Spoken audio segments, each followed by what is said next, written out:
যশোরের যশ খেজুরের রস। আর এখানে দেখতে পাচ্ছেন সন্ধ্যা রস সংগ্রহ করা চলতেছে। আর এই সন্ধ্যা রস সংগ্রহের একদম সম্পূর্ণ প্রসেসটা দেখার জন্য ভিডিওটি না টেনে একদমই শেষ পর্যন্ত দেখার অনুরোধ রইল।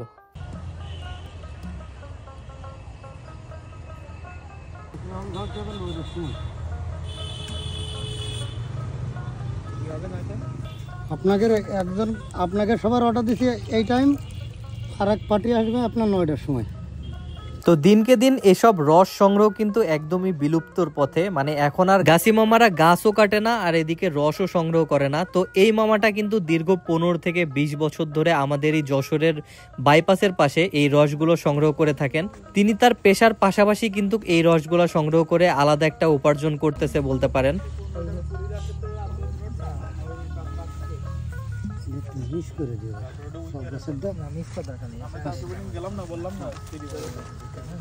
তো যেহেতু বছরের একদম প্রথম রস আমরা খাওয়ার সুযোগ পাইছি, তো এই জন্য মামা কিন্তু খুব ভালো করেই দেখতে পাচ্তেছেন এখানে এই জালিটা ধুয়ে নিচ্ছে, কারণ এই জালি দিয়ে সেকেই মূলত আমাদেরকে রসটা দিবে।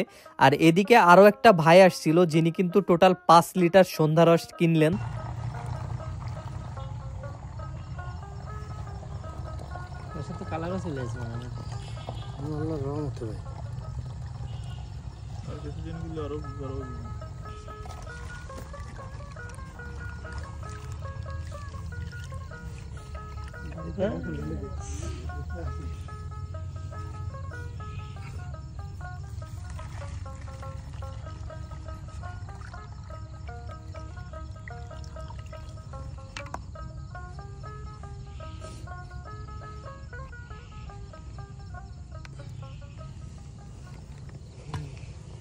তো যেহেতু আমরা সন্ধ্যা রস সংগ্রহ করলাম আর এই রসটা যদি না খাই তাহলে কেমন হয় বলেন।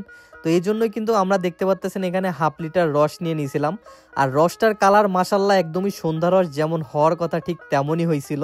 পুরা একদম মনে হচ্ছে অকটেন, বাট না, এটা আসলে সন্ধ্যা রস। আর আলহামদুলিল্লাহ বছরের প্রথম রস হইলেও রসটা কিন্তু অনেক বেশি মিষ্টি ছিল।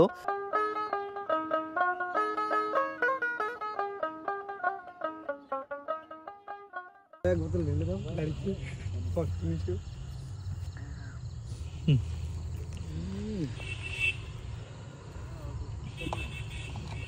ভালো তো মিষ্টি রে ভাই।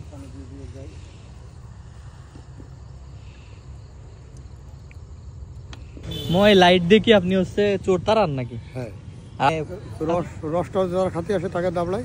আচ্ছা আচ্ছা, মানে এই রস খাইতে হলে কোথায় আসতে হবে একটু বলে দেন। রস খাতে আসতে গেলে বাইপাসে আসতে হবে, এয়ারপোর্ট বাইপাস রোড, মোটা শিশু গাছের পাশে। আপনার নাম্বারটা একটু দিয়ে দেন। 09135544337। ঠিক আছে। মামার নাম কি জানি? রব্বানি। রব্বানি মামা।